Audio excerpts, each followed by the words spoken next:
Bismillahirrahmanirrahim. Assalamualaikum warahmatullahi wabarakatuh. Perkenalkan, nama saya Syahbudin Chandra dengan NIM 4221636 dari kelas 644B25. Kali ini saya akan menjabarkan hasil analisis jurnal saya. Berikut kita masuk ke pembahasan yang pertama.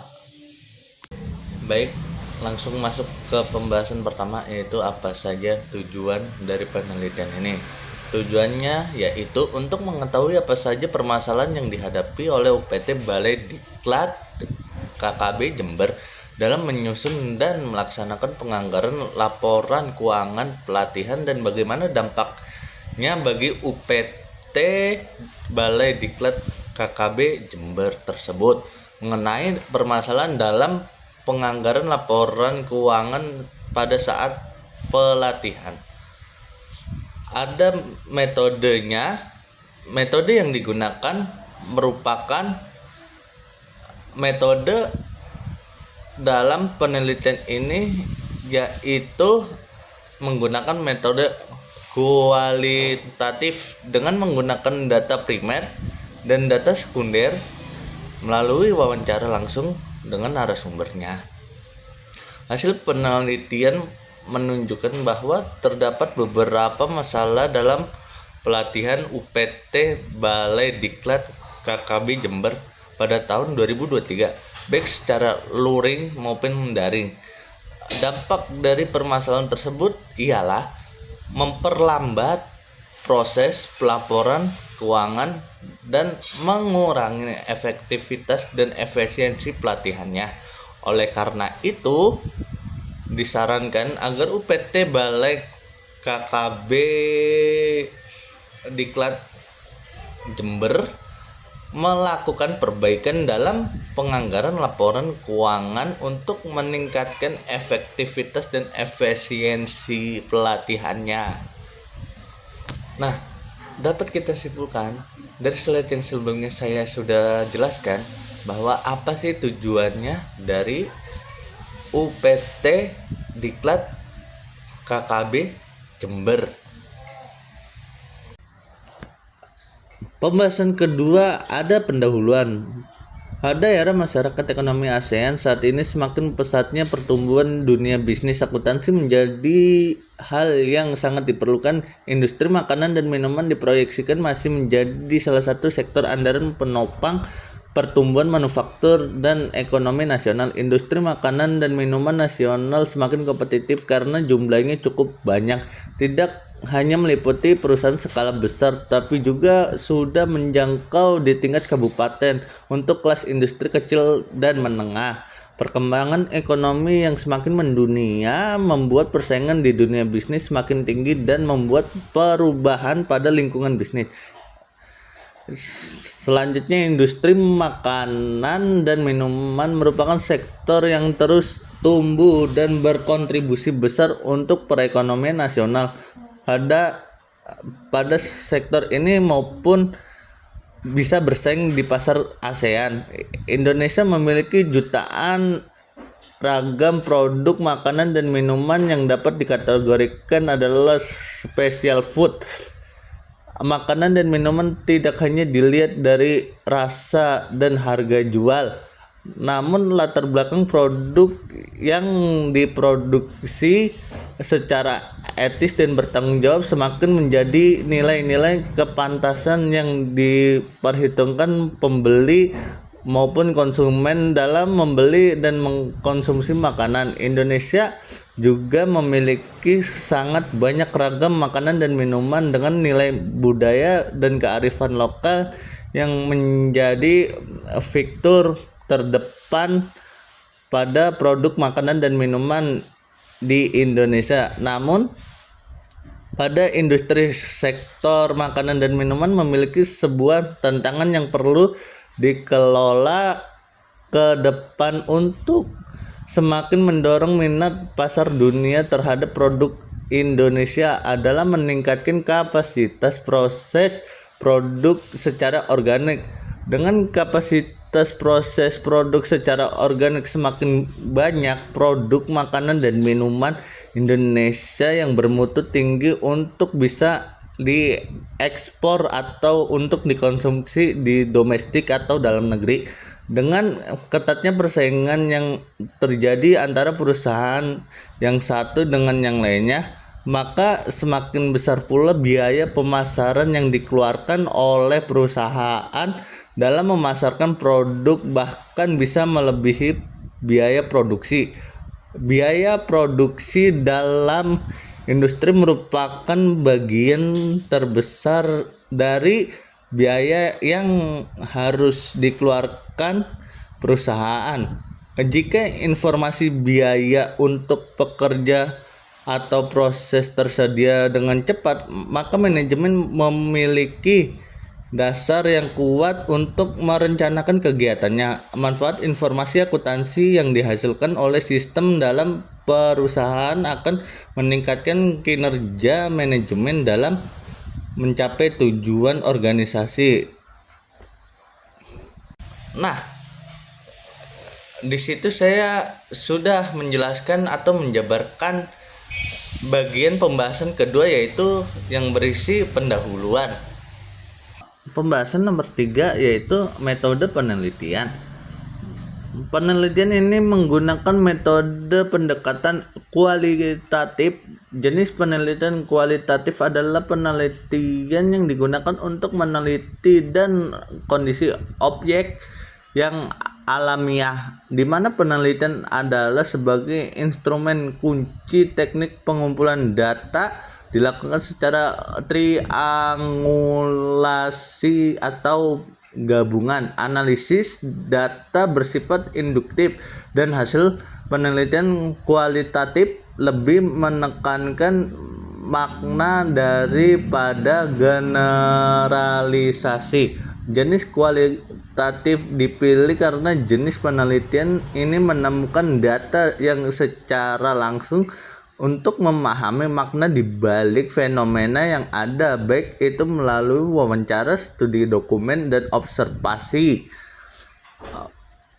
Menurut Engelina et al. 2018, menurut Erikunto 2013, populasi adalah keseluruhan subjek penelitian. Dalam penelitian ini populasinya terdiri dari rincian data, biaya produksi, biaya administrasi umum, dan biaya pemasaran. Perusahaan Food and Breakfast yang terdaftar di Bursa Efek Indonesia pada tahun 2017. Data diambil dari laporan keuangan dalam tahun 2017.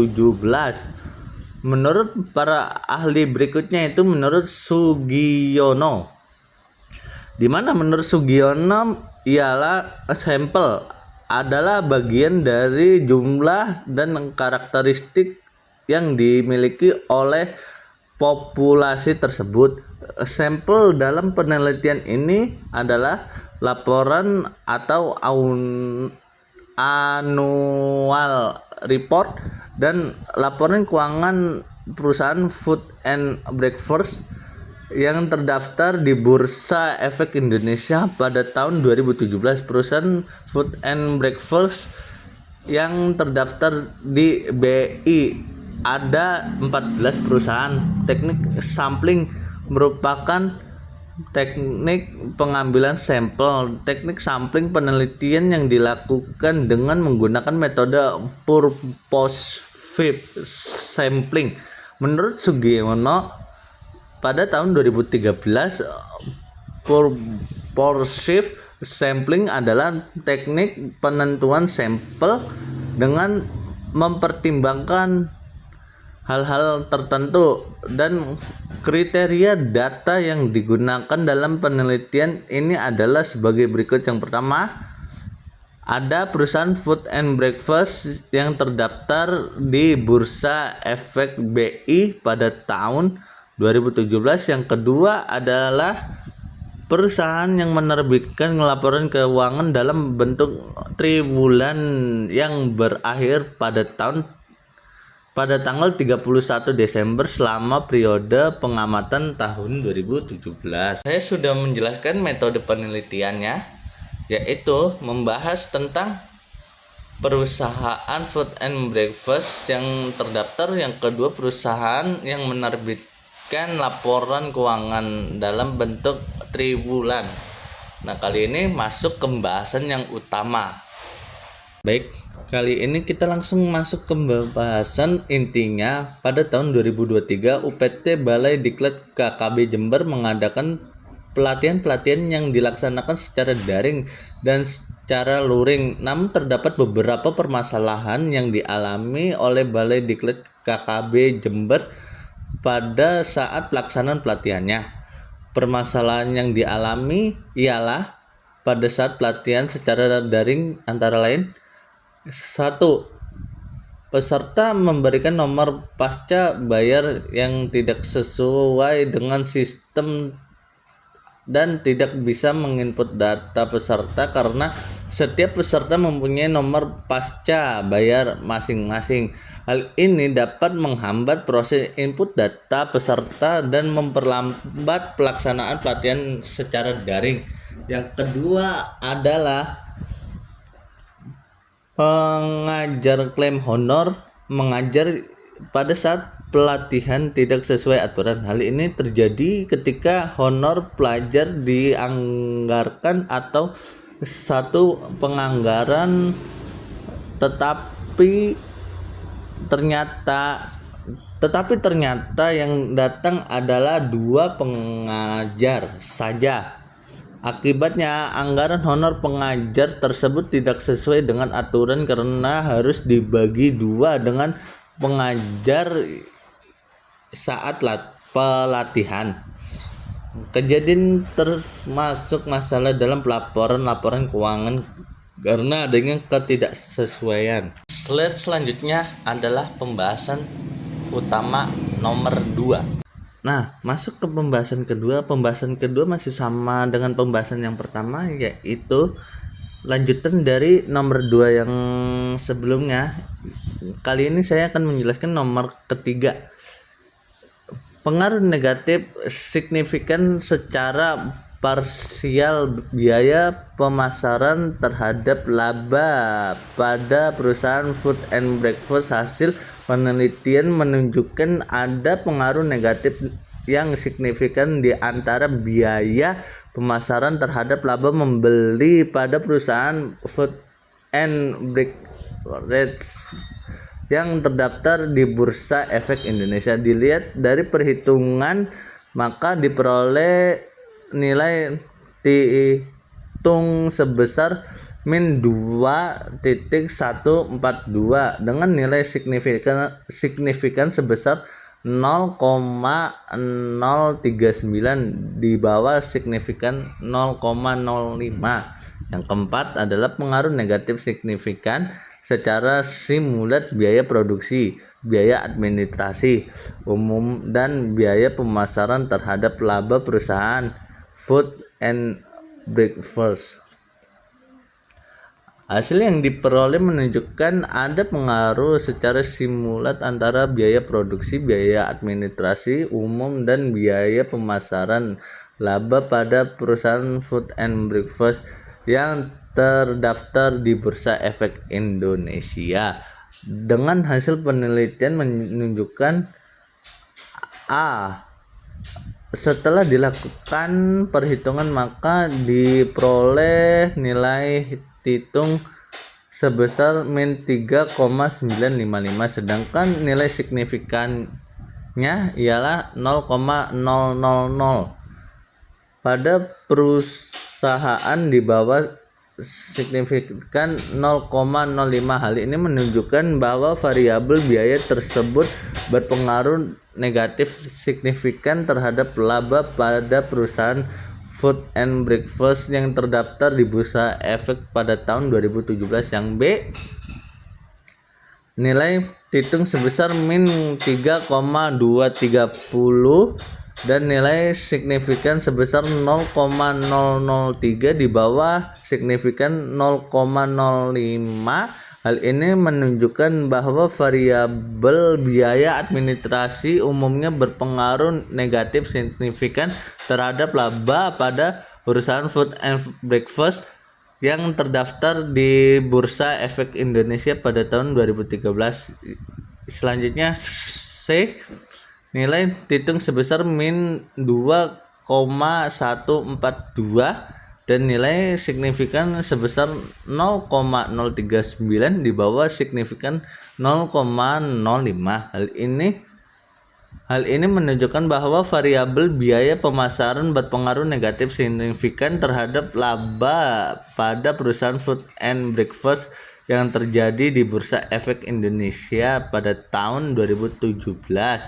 D. Berdasarkan hasil uji statistik F dapat diperoleh nilai dihitung sebesar 17,630 dan signifikan pada variabel biaya produksi, biaya administrasi umum, dan biaya pemasaran secara bersama-sama untuk mempengaruhi variabel laba. Dari pembahasan yang sebelum-sebelumnya dapat disimpulkan bahwa berdasarkan dari hasil dan pembahasan dari penelitian ini dapat disimpulkan bahwa terdapat beberapa permasalahan yang dihadapi oleh UPT Balai Diklat KKB Jember selama pelatihan 2023, baik secara daring maupun luring. Permasalahan tersebut meliputi masalah input data peserta klaim, honor pengajar, akses SPG online, biaya transportasi yang tidak sesuai, kelengkapan berkas